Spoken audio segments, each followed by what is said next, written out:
Paging Dr. Gary C. Please proceed to the geriatrics department. Emergency! Emergency! Paging Dr. C! Emergency! Emergency! Hello po! Kumusta po kayo? Ito po si Dr. Gary C. at nanonood po kayo ng Gabay sa Kalusugan. Ang pag-uusapan po natin ngayon ay tungkol sa hirap umihi o hirap sa pag-ihi or urinary problems, urinary difficulty at kung ano-ano pa na related sa hirap sa pag-ihi. Alam niyo po ba, nung aking tinalakay yung madalas umihi, ito yung kabaliktaran. Ito naman yung ihina, hindi naman makaihi. Hindi ba? So, nangyari po ba sa inyo yun? Bagamat itong problema na to, madalas ko marinig sa mga kalalakihan, nangyayari din sa mga babae. So, ngayon po, tatalakayin natin ano ba mga posibleng dahilan bakit hindi makaihi ang isang tao? Meron po bang kinalaman sa seryosong sakit? O baka naman pwedeng sabihin na psychological, nasa isip lang. So, yan ang ating pag-uusapan.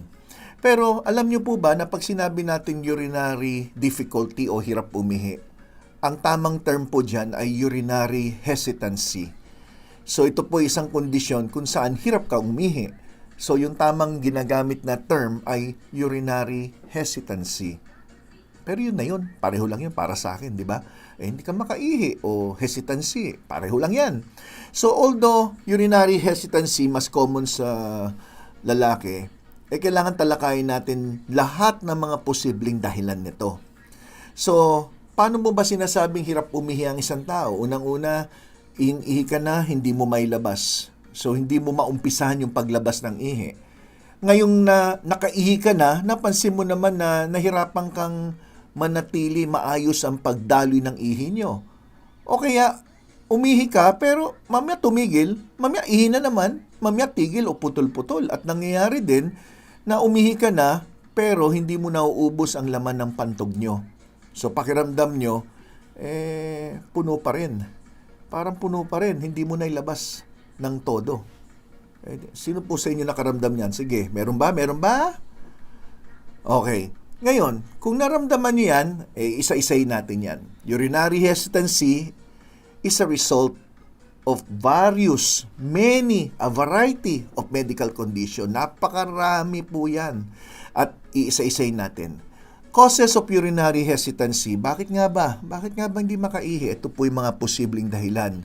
Sa mga lalaki, number 1 na dahilan, yung tinatawag na BPH, benign prostatic hyperplasia, o yung tinatawag na prostate enlargement.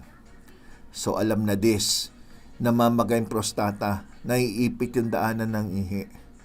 So, siguro ang solusyon, paano paliitin ng prostata? Pag lumiit yung prostata, gumanda na yung pagdaan ng ihi sa daanan ng ihi, di ayos na, di ba? Pero may mga ibang kondisyon na tinatawag na bladder muscle disorder. Yung mismong muscle ng pantog nyo, mahina. Ang kadalasan dahilan naman nun ay may mga nerve damage. Ang nerve damage naman, marami rin pwedeng dahilan, pwedeng related to surgery.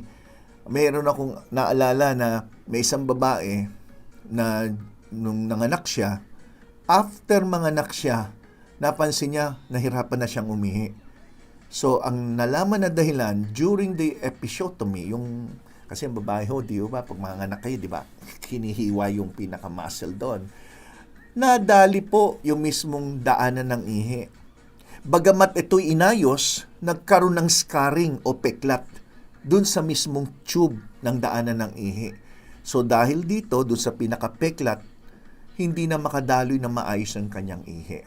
Unfortunately, irreversible sa ibang mga kondisyon. So, pwede rin infeksyon tulad ng madalas na magkaroon ng UTI. Saka naman makakita, akala nyo UTI lang yan, baliwala. Inom ka lang ng mga antibiotics, ayos na. Pero kung pabalik-balik po yung infeksyon, nasisira din nito yung mga daanan ng inyong pag-ihi, pati yung pantog. Psychological issues. Ito po yung may kinalaman sa nasa isip mo lang. Sa susunod, didiscuss ko po yung tinatawag na shy bladder syndrome. Ito yung mga yung pantog na hindi masyadong maihi ka, nahihiya yung pantog mo, i-discuss ko yan na mas mahaba sa susunod. Then certain medications, may mga posibleng gamot na nainom na ang epekto ay humina po ang inyong pantog sa paglabas ng ihi. Isang magandang halimbawa po dyan ay pwede po yung mga antidepressant, mga tranquilizer, mga gamot sa sipon, gamot sa allergy. Kung napansin nyo, pag uminom kayo ng mga gamot sa allergy, ba't parang ang hirap lumabas yung ihi? Isa kasi sa action ng mga yan, saka yung mga tranquilizer, medyo napapanandalian, humihina ang inyong mga muscle. Lalo na po uminom kayo ng mga pampantok, di ho ba? Yan na nangyayari. Sa mga kondisyon naman na bihira pero nangyayari din, meron pong tumubo na tinatawag na tumor. Pag sinabi mong tumor, may tumubo na hindi naman dapat tumubo. O kaya cancer, tumubo na masamang bukol na nagbabara sa inyong urethra o sa inyong urinary bladder. So, yun yung mga posibleng mga dahilan. Na-experience nyo na ba mga kababaihan o pati lalaki, na-experience nyo na ba yung ihi ka pero umupo ka sa trono? Okay, yung mga lalaki nakatayo sa urinal pero hindi makaihi. Tapos pakiramdam mo punong-puno na yung pantog nyo. Yan, ganyan nakikita, namimilipit sa sakit, masakit sa pantog, di ba? So, paano nadadiagnose? Paano nalalaman kung ano yung problema ng isang tao may tinatawag na urinary hesitancy? Ito po ang tinatawag na diagnosing urinary hesitancy. Ang pinaka-importante sa lahat yung tinatawag na medical history. Kaya kayo po, pag pumunta kayo sa doktor, at doon pa lang sa nurse, marami nang tinatanong sa inyo tungkol sa inyong nararamdaman. Tatanungin kailan ba nag-umpisa yan? Tuwing kailan ba napansin nyo lumalala? Dapat po sagutin nyo at huwag kayo magagalit. Kasi marami sa inyo, ang dami naman tanong dito. Kasi nga, kaya nga tinatanong dahil may kinalaman yon para malaman ng doktor kung ano yung inyong kondisyon. Ito po yon. Sa medical history, maaring itanong ng nurse o yung nag-i-interview sa inyo o ng doktor nyo, itatanong, how long na ba yan? Kailan mo ba man-experience yung hirap sa pag-ihi mo? Ito ba'y biglaan lang o noon pa? Minsan meron, minsan wala? O napansin mo isang taon na yan ngayon ka lang nagpa-check up? Ay, Dok, kahapon lang. Oy, iba na naman ang isipin ng doktor na baka iba na naman problema yan. Pero pag sinabi mo, mula nung nanganak ako, mula nung inoperahan ako, magkakaroon na naman ng idea yung doktor kung anong dahilan. Tatanungin din sa inyo, bukod sa parang nahirapan ka umihi, napansin mo ba ang hina ng pagbuga ng ihi? Kumbaga dati ang ihi mo shhh. Ngayon o kaya kung lalaki, tatanungin ko yun. Ako, madalas kong tanong sa lalaki, paano ihi mo?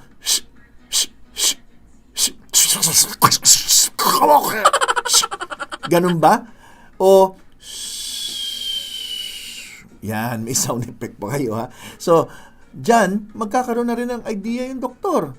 Tatanungin, ano bang ibang nararamdaman mo pa sa tingin mo? Pag-ihi mo ba, may mahapdi o may mainit? O kaya ano yung nagpapalala sa tingin mo sa iyong nararamdaman? O pag sinabi niya, Dok, napansin ko pag kulang ako sa tubig, hirap ako umihi. Ay baka naman wala na tayong iihi dahil di ka uminom ng tubig. So, medical history is very important. Ngayon, pag nakuha na ng doktor ng history mo, nalaman na niya na ano yung mga daing nyo, kung may duda siya kung ano yung sakit nyo, doon na siya magre-request ng mga laboratory examination. Di ba? Kaya nalaman na niya, di siyempre, ang gamutan, depende po kung ano yung makikita ng doktor na sakit nyo. So, ang treatment, depende kung ano yung diagnosis. Pag sinabing diagnosis, ano yung mismong sakit mo. Ngayon, kung alam ko na mismo sakit mo, marirecommend ko na kung ano ang gamutan na kailangan mo. Kung kailangan ba operahan, baka kailangan lang natin sundutin yan nakaharang dyan kung ano-anong treatment. Kaya importante po na malaman ng doktor yung eksaktong dahilan ng problema para mabigay sa inyo na rapat na gamot. Huwag yung pupunta sa doktor, Dok, hindi ako makaihi, anong gamot? Ambuang mo. Hindi ko malaman anong gamot kasi hindi ko alam ba't di ka makaihi. Di ba? O, di ba? Totoo naman let's be, straight to the point na tayo Minsan tatanga-tanga yung pasyente. Hindi, biro lang. Pero totoo. Minsan Ganun ang tanong minsan basta, alam nyo na yon. So ngayon, nalaman na ng doktor anong problema, bahala na kung nire-recommend niya base sa nakita niya sakit nyo. So dito na papasok yung ano yung pwede mong gawin. Kasi pag sinabi, ano yung pwede mong gawin, maski anong dahilan ng problema, ito yung mga pwede mong gawin sa bahay na hindi makakasama sa'yo. Number 1, alam nyo ba, pag naligo ka na mainit-init na tubig o nag-shower ka o nagbabad ka sa bathtub, kung social ka, mag-bathtub ka o kaya gumamit ka ng jacuzzi o pumunta ka sa Laguna, mag-hot spring ka, mapapansin mo mas maganda pag-ihi nyo. Number 2, pwede rin maglagay ng warm compress o hot water bottle o heating pad dyan sa inyong puson. Bakit? Tumutulong yan para mag-contract ang inyong pantog. Aba, may natutunan kayo siguro dyan. Number 3, makakatulong din yung konting gentle massage sa inyong area ng pantog. Ang area ng pantog ay nandyan lang po sa inyong puson. Di ba? Then make sure na i-record nyo po every time na umihi kayo. I-record nyo po kung ano yung mga sa tingin nyong nakain nyo na biglang hindi ka nakaihi. Halimbawa, nagtanghalian ka ng, halimbawa lang to nagtanghalian ka ng luncheon meat. Okay. Naglagay ka ng maraming ketchup. Okay. Tapos napansin mo, pagkakain mo noon, after mga 1 hour, ba't parang umiba ang pag-ihi ko? Sulat mo. Kasi minsan meron ding mga kinakain na nagiging dahilan para hindi ka makaihi. Lalo na pagkain ng maalat. Bakit ko sinampol yung luncheon meat? Kasi lahat ng dilata ng mga karne na linagay sa lata, maraming asin po yan. So yan ay nagtitrigger na hindi kayo makaihi. Ay, ganun pala yun, Dok. Ganun nga. Okay. Then number 5, mag-Kegel exercises kayo. Tinuro ko na po yan nung nakaraan. So yan yung mga kakadyot-kadyot habang kayo'y nakatihaya. Hindi nakadapa, Iba po yung kadyot na nakadapa sa nakatihaya. Teka, may mali ata ako nasabi. Erase. Ibig sabihin ng Kegel exercise, naiihi ka pero pinipigil mo. Halimbawa, sige, mamaya pagkatapos na itong lecture, punta kay CR, ihi ka. Ngayon, pag ihi mo, pigilan mo, huwag mo ilabas lahat, pigil. Yon ang tinatawag na Kegel exercise. Pinapalakas natin yung pelvic muscle para mapigilan ang pag-ihi. Malaking tulong din yan. Limiting fluid intake. Kung di ka makaihi, inom ka pa na inom ng maraming tubig, yung patog mo, lalaki ng lalaki, syempre, mapupuno ng tubig, masakit po yan. At pwede ka magkaroon ng tinatawag na urinary retention o naiiwan yung ihi sa pantog. Pag itong urinary retention o yung ihi na naiiwan sa pantog, malaking chance magkaroon ka ng infeksyon. Nagkakaroon ng bacterial infection doon sa ihi na hindi nyo nailalabas ng todo mula sa pag-ihi nyo. Okay? Then bladder training. Yan. Bladder training parang nag-Kegel exercise ka. Pero ito yung sinasabi ko, naiihi ka, pigilan mo. Pigilan mo. O kaya naiihi ka ngayon, pigilan mo lang ng mga 10 minutes. Sige, labas mo na after 10 minutes para matrain lang yung bladder, mag-contract, mag-release, contract, release. Ganyan. O kaya contract, relax. Ngayon, ito ang problema.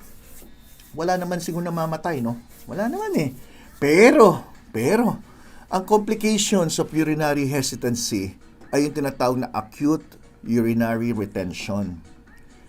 Sudden or complete inability to urinate. Aray ko po, napakahirap po nito. Na-imagine nyo na ihi ka na hindi mo mailabas talaga. Talagang biglaan na hindi mo mailabas ang ihi. So, yung na-EBS ka sa naiihi ka, kala mo emergency, no? What more kung hindi ka makaihi? Yan yung kailangan madala kagad sa ospital. Ang immediate na gagawin dyan, syempre, lalagyan ng catheter para ilabas ang ihi, para ma-relax yung tension ng inyong pantog. Pero pag minalas-malas, pag hindi makuha to sa medical attention o hindi makuha sa gamot o sa paglagay ng catheter na panandalian, baka may mga serious health problems na mangyari, lalong-lalo na sa inyong bato. So, mga lab test na pinapagawa kadalasan ay pinaka-basic blood and urine test. So, checkin yung dugo, checkin yung ihi, titingnan yung mga imaging test tulad ng ultrasound, Boyding cysto-uretrogram. Ang bigat, no? Then, magnetic resonance imaging or MRI, then CT scan, computed tomography scan. Ito mga imaging na to, ang purpose na to, makita yung structure. Pag sinabi mong structure, yung mismong pantog, daanan ng ihi, tingnan kung may mga bukol doon at kung ano-ano pa. Bukod dyan, meron din tinatawag na urodynamic testing. Ito yung uroflowmetry, kung saan tinitingnan yung pagdaloy ng dugo nyo. So, chinecheck nito yung pressure ng pag-ihi nyo gamit yung mga video, urodynamics, cystometry, electromyography. Nako, kung ano-ano mga yan. At dapat dinidiscuss yan ng urologist.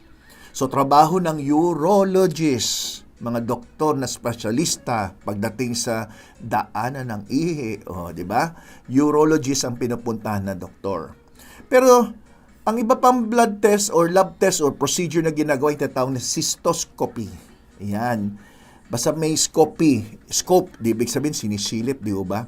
So ano ba itong procedure na to? Ito yung common na ginagawa. Basta pag hirap umihi, titingnan yung daanan ng ihi, itong ginagawa. Cystoscopy. Okay, ang gamit cystoscope. Ito po ang itsura niyan. Yung nakikita niyong kulay blue na border ay sa lalaki. Kitang-kita niyo naman, di ba, lalaki. At yung kulay pink naman sa babae. Pareho lang yung procedure. Hindi pinapasok yan mismo sa daanan ng ihi. Okay, sa urethra. Yan. Titingnan ngayon yung bladder, titingnan yung mga daanan ng ihi. Kung may mga structural problem na nagkukos ng problema sa pag-ihi. Yan. Hindi naman masakit. Parang linagyan ka lang ng kasing laki ng Mongol pencil. Natakot na naman kayo dyan. Kayo talaga, parang tapos nilagyan mo anesthesia yan. Tapos sisilipin dyan sa pinakadulo. Parang may microscope ka dyan sa sinisilip, di ba? Ito yung mga instrument lang na ginagamit. No? Ako naman, baka kala nyo, tinatakot ko kayo, Pinapakita ko lang po, ganyan ang instrument na ginagamit. Tapos ganito naman gagawin ng doktor diyan sumisilip. Yan, mamboboso. Yan. So, yan, ganyan. So, anyway, basta po, tandaan niyo po ito.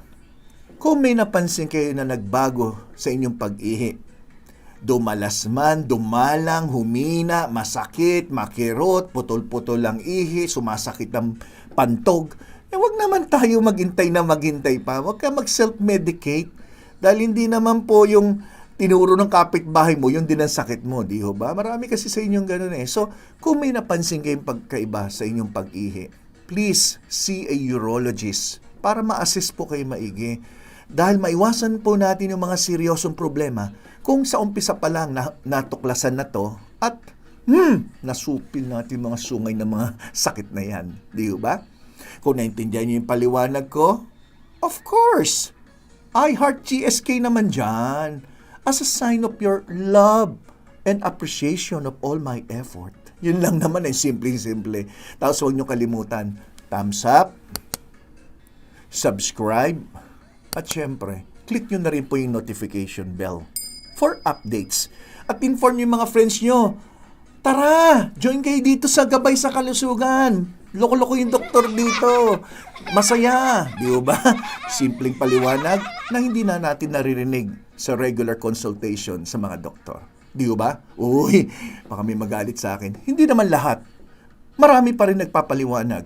Di ba? Oo, totoo? Okay, sige na nga. Nagpapaliwanag na silang lahat. Okay. So, ito po si Dr. Gary C. Maraming salamat sa inyong panonood. At kita-kits tayo dito lang sa Gabay sa Kalusugan. Bye-bye!